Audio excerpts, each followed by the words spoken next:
হয় আমি এবাৰ দেখুৱাবলৈ বিচাৰিছোঁ তেজপুৰ বাম পৰ্বতীয়াৰ বিহু কৰ্মশালাৰ এক পৰিৱেশ কেমেৰা সহযোগে দেখুৱাইছে আৰু সুন্দৰ ৰূপত এনেদৰে জাতীয় সাজ পৰিধান কৰি তেওঁলোকে এই বিহু কৰ্মশালাত অংশগ্ৰহণ কৰিছে আৰু আমি উল্লেখ কৰিম এইবেলি 84 বৰ্ষ ধৰি দিছে বাম পৰ্বতীয়া ৰঙালী বিহু সন্মিলনে আৰু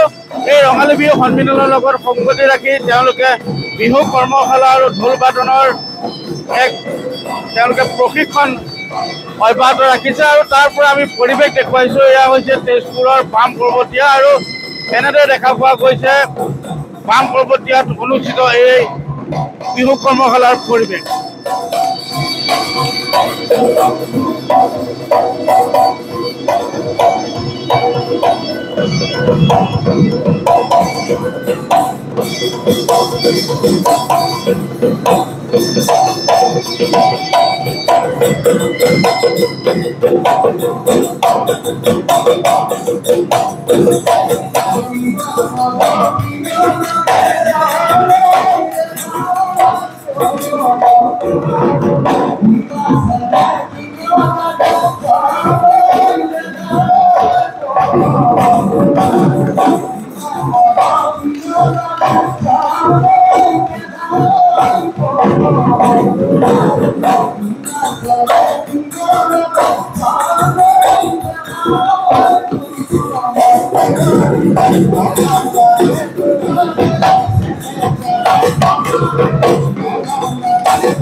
আমাৰ লগত বিহু উদযাপন সমিতিৰ উদ্যোক্তা আছে তেওঁলোককো জানিব বিচাৰিম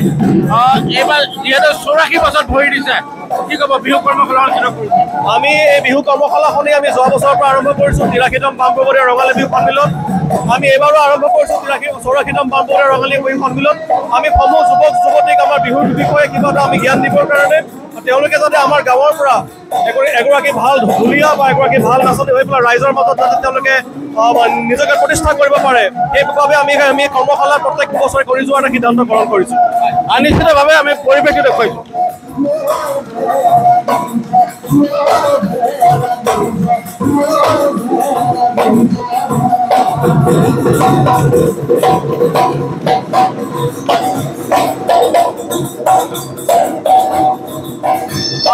এনেদৰে এতিয়া ৰজন জনাই উঠিছে চৌপাশ কিয়নো সমাগত ৰঙালী বিহু এপাহৰ এই ৰঙালী বিহুটোৰ প্ৰাকখনত দেখিবলৈ পোৱা গৈছে সকলো যে এটা বিহুৰ পৰিৱেশ ব্যতিক্ৰম নহয় সাংস্কৃতিক নগৰী তেজপুৰ আৰু তেজপুৰৰ বাম পৰ্বতীয়া ৰঙালী বিহু সন্মিলনৰ লগত সংগতি ৰাখি তেওঁলোকে আয়োজন কৰিছে এনেদৰে বিহু নাচ আৰু ঢোল বাদনৰ প্ৰশিক্ষণ তথা কৰ্মশালা আপুনি বিচৰা বাতৰি পাব কেৱল নিউজ 18 এপত নিউজ 18 এপ ডাউনলোড কৰিবলৈ স্ক্যান কৰক এই QR কোড গুগল প্লে ষ্টৰতো পাব এই নিউজ 18 এপ